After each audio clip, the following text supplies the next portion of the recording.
Hello friends, मैं पंकज एक बार फिर से आप सभी का क्रेजी जी के ट्रिक के ऑनलाइन यूट्यूब प्लेटफॉर्म रूट पर स्वागत करता हूं। तो आइए शुरू करते हैं। इंडियन पॉलिटी की सीरीज में आगे बढ़ेंगे। लास्ट सेशन में हमने मौलिक अधिकारों को डिस्कस कर लिया था। मौलिक अधिकारों में हमने संवैधानिक उपचारों के अधिकार को डिस्कस किया था। संवैधानिक उपचारों के अधिकार में नॉर्मली मैंने आपको 5 रिट के बारे में बताया था, जो कि सुप्रीम कोर्ट के द्वारा मौलिक अधिकारों के उल्लंघन पर या उन्हें प्रोटेक्ट करने के लिए जारी की जाती है। जैसे बंदी, प्रत्यक्षीकरण, प्रतिषेध, उत्प्रेषण, अधिकार प्रच्छा, प्रतिषेध, इन सभी रिट्स को हमने डिस्कस किया था लास्ट सेशन में। तो मौलिक अधिकार हमको इजीली समझ में आ गए थे कि आर्टिकल 14 से लेकर आर्टिकल 32 तक के जो आर्टिकल दिए गए हैं फंडामेंटल राइट्स में, वो 6 प्रकार के मौलिक अधिकारों की बात करते हैं। इन्हीं को हमने लास्ट सेशन तक डिस्कस किया है। आई होप आपको सारे मौलिक अधिकार समझ में आ गए होंगे। अगर आपने वो वीडियो नहीं देखे हैं फ्रेंड्स, तो आप मेरी प्लेलिस्ट को फॉलो कर लीजिए। इंडियन पॉलिटी की डिस्क्रिप्शन में मैंने आपको लिंक दे दी है, या फिर रूट चैनल पर भी आपको इंडियन पॉलिटी के सारे लेक्चर आपके लिए अवेलेबल है, जो प्रीवियस मैंने पढ़ाए हैं। आज के सेशन में हम आगे बढ़ेंगे और बात करेंगे directive principle of state policy की, मतलब नीति निर्देशक तत्वों को आज के सेशन में हम डिस्कस करने वाले हैं। आगे बढ़ने से पहले आप सभी के लिए एक बहुत ही इंपॉर्टेंट अपडेट देता हूं।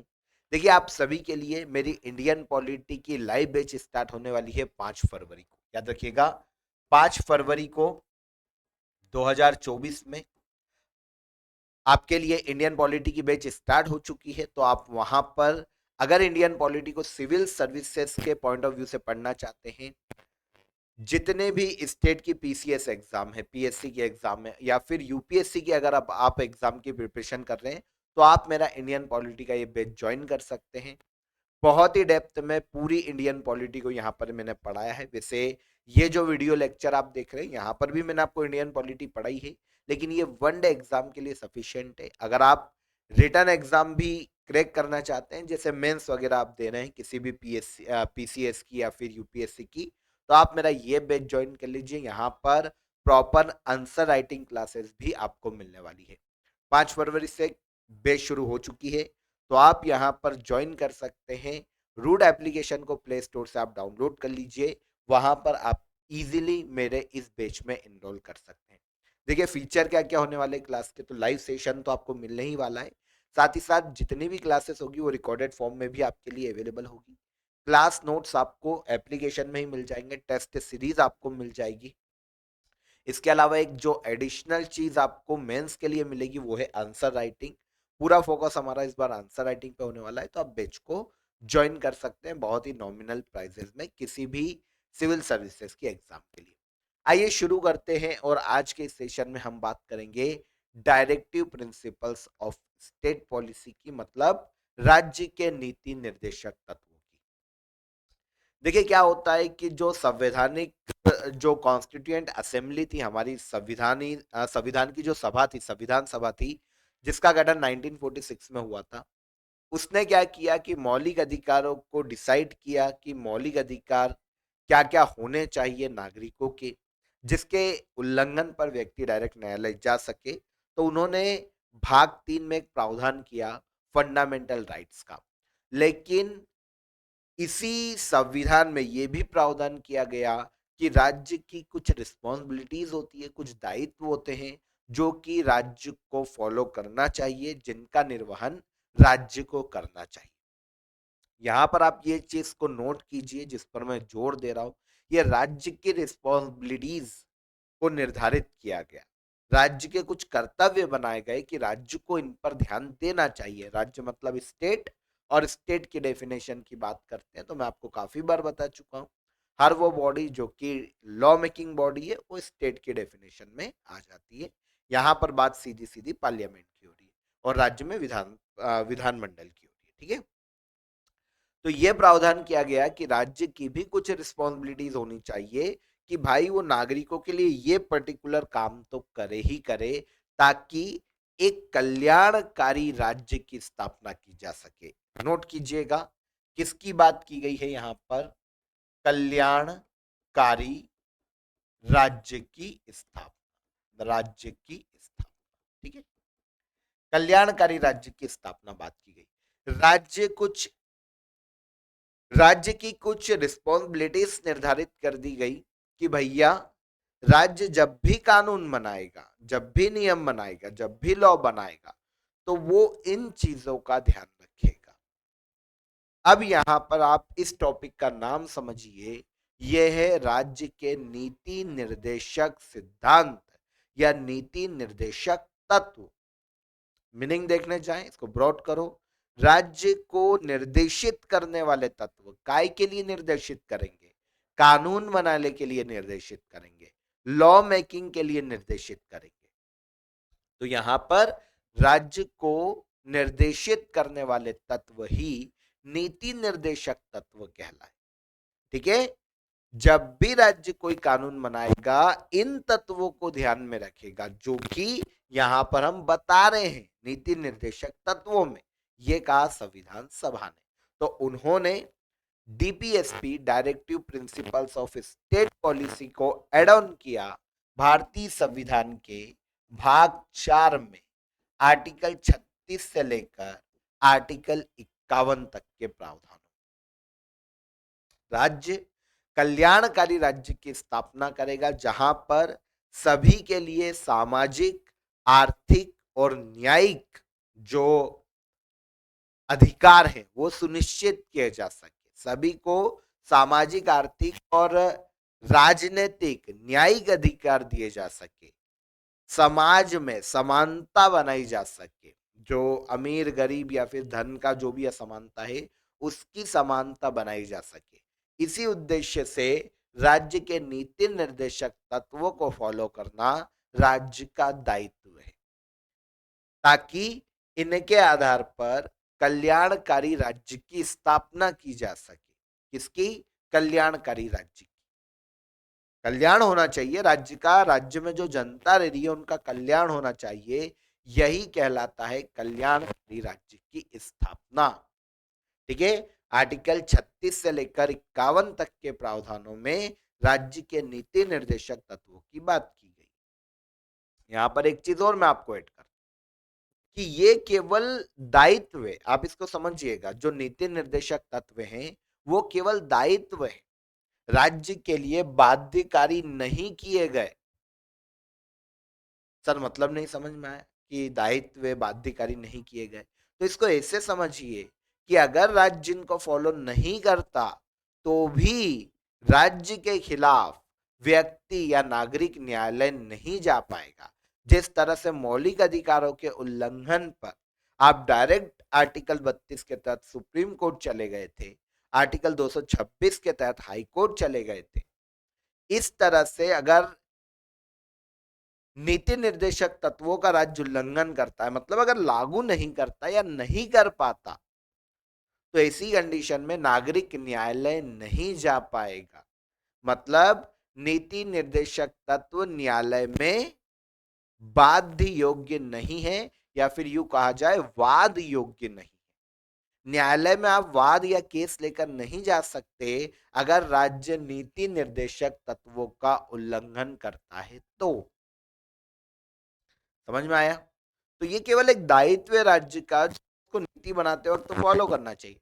अब आपके दिमाग में क्वेश्चन आएगा कि सर ऐसा क्यों किया गया, इसको भी तो बाध्यकारी बना देना चाहिए। राज्य तो ऑब्वियसली राज्य का जो अस्तित्व है वो जनता या नागरिकों से, और नागरिकों के भलाई के लिए ही तो उनको काम करना है। तो अगर ये भलाई के लिए इंडियन कॉन्स्टिट्यूशन में दिए गए हैं भाग 4 में नीति निर्देशक तत्व, तो ये तो राज्य की बाध्यकारी कर देना चाहिए था कि भाई देना ही पड़ेगा जनता को।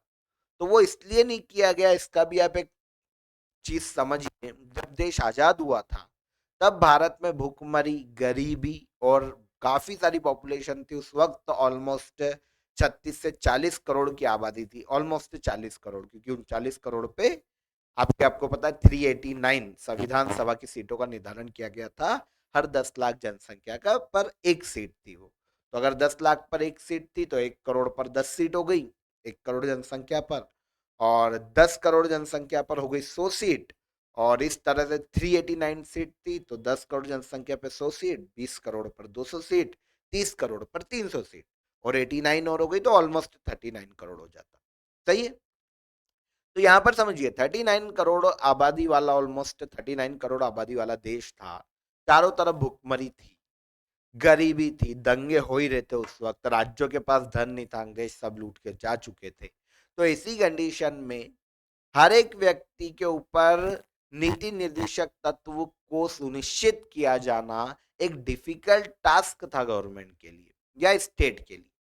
हर किसी को गवर्नमेंट ये अधिकार उस वक्त नहीं दे सकती थी। अब भाई लागू भी करना था और गवर्नमेंट भी मजबूर थी, स्टेट भी मजबूर था, क्योंकि उसको भी पता था हमारे पास तो इतना संसाधन ही नहीं है कि हम अगर ये बाध्यकारी बना दिए जाए तो हम लागू कर पाए। मौलिक अधिकार, जीने की स्वतंत्रता, आप कहीं भी घूमो फिरो, इससे राज्य को कोई ज्यादा फर्क नहीं पड़ेगा। लेकिन भाई यहाँ पे तो आपको सीधे सीधा आर्थिक, राजनीतिक और सामाजिक न्याय सुनिश्चित करना पड़ेगा ना। आर्थिक समानता आप दोगे कहाँ से, रोजगार हर व्यक्ति को दोगे कहाँ से, स्त्री पुरुष को समान रोजगार का अधिकार दोगे कहाँ से। काफी सारी चीजें थी, जो राष्ट्रीय स्मारक हैं, ऐतिहासिक स्मारक है, गवर्नमेंट का पैसा होगा तो उसको प्रोटेक्ट करेगी। सही है, तो बहुत सारी चीजें थी उस वक्त जिनको लागू किया जाना उस परिप्रेक्ष्य में थोड़ा मुश्किल था। तो ये किया गया संविधान सभा के द्वारा कि इसको केवल दायित्व बनाकर छोड़ दिया गया, बाध्यकारी नहीं किया गया। अब ये समझिएगा कि directive principles of state policy वाद योग्य नहीं है न्यायालय में। पहली चीज इसे ये से याद रखिए, ये केवल it shall be duty of state. Okay, ये स्टेट की ड्यूटी है कि वो नीति निर्देशक तत्वों को लागू करे। लेकिन अगर नहीं भी कर पाता तो व्यक्ति न्यायालय नहीं जा पाएगा नीति निर्देशक तत्वों के उल्लंघन पर, स्टेट के खिलाफ। अब यहां पर समझिए कि स्टेट यहां पर थोड़ा सा बच गया।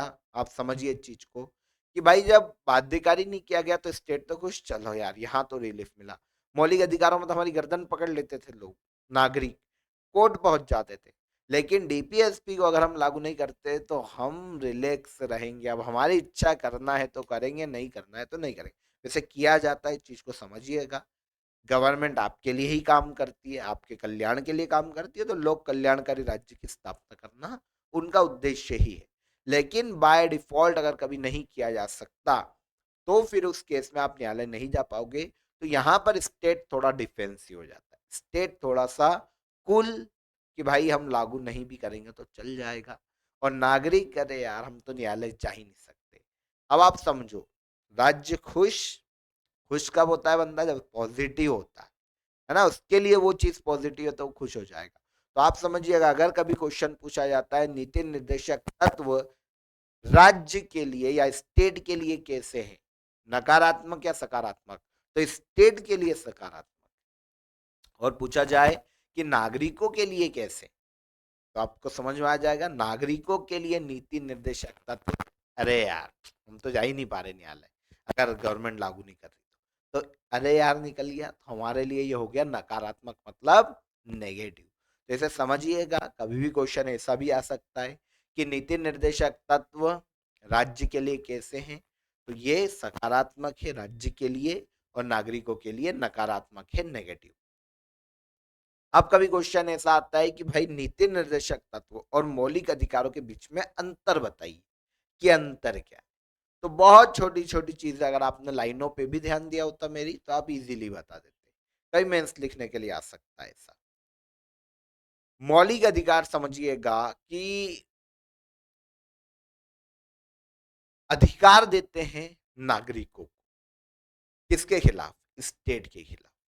अंतर ही बता रहा हूं मैं आपको।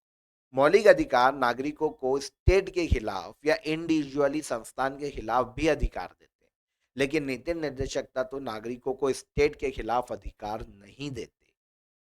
पहला, मौलिक अधिकार के उल्लंघन पर आप न्यायालय जा पा रहे थे तो सरकार की गर्दन पकड़ रखी थी हम, तो वो गवर्नमेंट के लिए नेगेटिव थे, लेकिन नागरिकों के लिए पॉजिटिव थे। कौन, मौलिक अधिकार। तो मौलिक अधिकार नागरिकों के लिए सकारात्मक है लेकिन स्टेट के लिए नकारात्मक है, नेगेटिव है, क्योंकि भैया उनके खिलाफ आप तो कोर्ट पहुंच जा रहे हैं। तो बोलते अरे यार ये लोग बार बार उठ के साले कोर्ट चले आते हैं हमारे खिलाफ, तो अरे यार, तो नेगेटिव है किसके लिए, स्टेट के लिए। और हम अरे 12 ही बजा देंगे स्टेट की, तो खुश हो गए ना, तो हमारे लिए क्या है, पॉजिटिव, क्या, मौलिक अधिकार। ठीक है। नीति निर्देशक तत्व स्टेट के लिए पॉजिटिव है और नागरिकों के लिए नेगेटिव है, नकारात्मक। सही है, ठीक है। तीसरी चीज देखते हैं, मौलिक अधिकार न्यायालय में वाद योग्य, अगर उल्लंघन करती है गवर्नमेंट तो हम न्यायालय में वाद लेके जा सकते हैं, केस लेकर, किसके लिए? मौलिक अधिकारों। लेकिन नीति निर्देशक तत्व न्यायालय में अवाद योग्य। 3 हो गए। चौथा, मौलिक अधिकार नागरिकों के व्यक्तिगत राइट को प्रोटेक्ट करते हैं।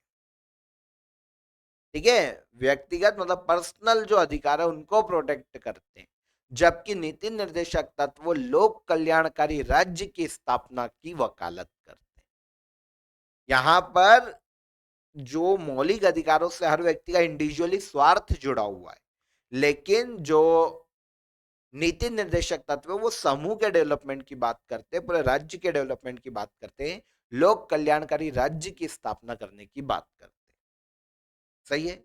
मौलिक अधिकारों को, अगला पॉइंट, मौलिक अधिकारों को लागू करने के लिए गवर्नमेंट बाध्य है, राज्य बाध्य है, लेकिन नीति निर्देशक तत्वों को लागू करने के लिए राज्य बाध्य नहीं है। भारतीय संविधान के भाग 3 में मौलिक अधिकारों का उल्लेख है और भारतीय संविधान के भाग 4 में नीति निर्देशक तत्वों की बात की गई है।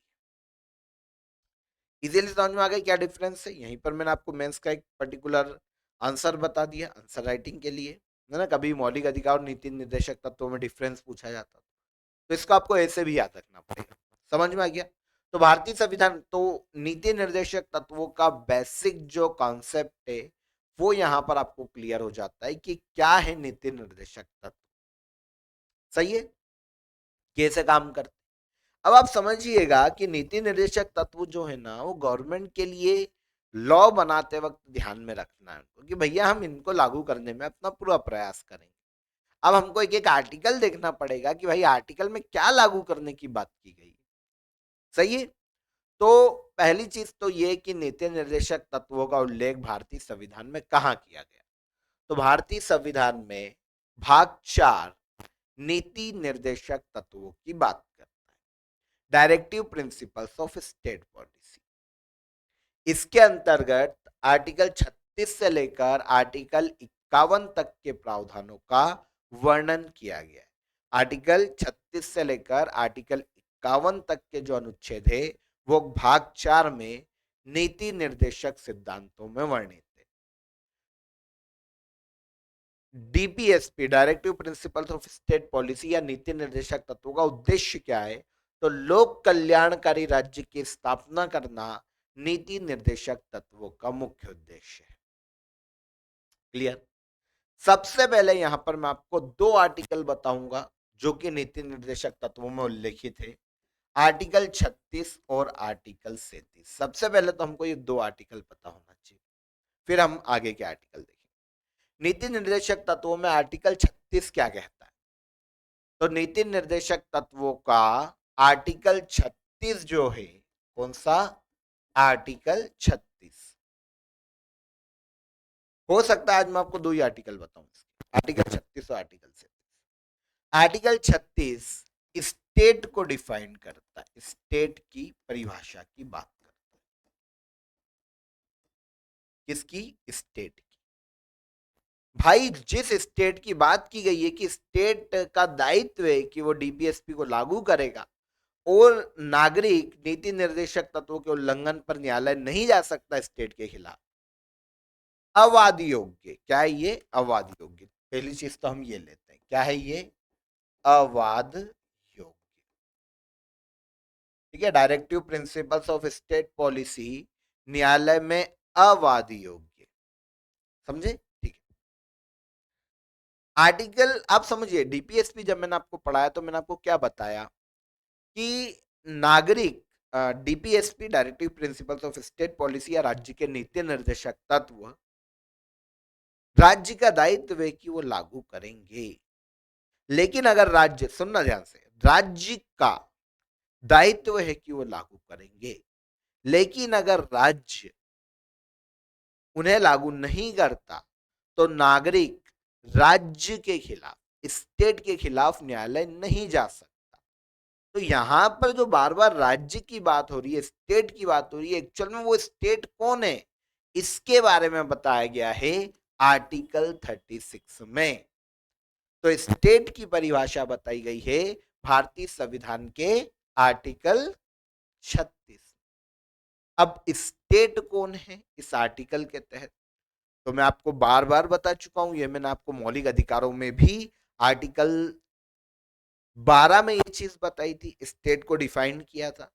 तो हर वो बॉडी जो कि लॉ मेकिंग बॉडी है, स्टेट की डेफिनेशन के अंदर आती है। स्पेशली यहां पर जब बात होगी, क्योंकि संवैधानिक प्रावधान है, तो ऐसे अधिकार दो बॉडियों के पास होते हैं, पार्लियामेंट और राज्य में विधानमंडल लॉ बनाने के।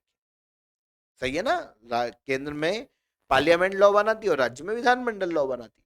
तो हर वो बॉडी जो कि लॉ मेकिंग बॉडी है, वो स्टेट की डेफिनेशन में आती है, चाहे वो पार्लियामेंट हो या राज्य की विधानमंडल। तो आर्टिकल 36 में स्टेट को डिफाइन किया गया सबसे पहले, क्योंकि भाई जब हम शुरू कर रहे हैं directive principles of state policy को, तो सबसे पहले हम इसी की बात कर रहे हैं ना, कि भाई राज्य का ये कर्तव्य है कि वो राज्य के नीति निर्देशक तत्वों को ध्यान में रखकर ही कोई लॉ बनाएगा। नागरिक, अगर राज्य ऐसा नहीं करता है तो नागरिक राज्य के खिलाफ न्यायालय नहीं जा सकता। तो ये राज्य वर्ड किसको डिफाइन कर रहा है, ये भी तो पता होना चाहिए। तो इसकी डेफिनेशन दी गई सबसे पहले आर्टिकल 36 में।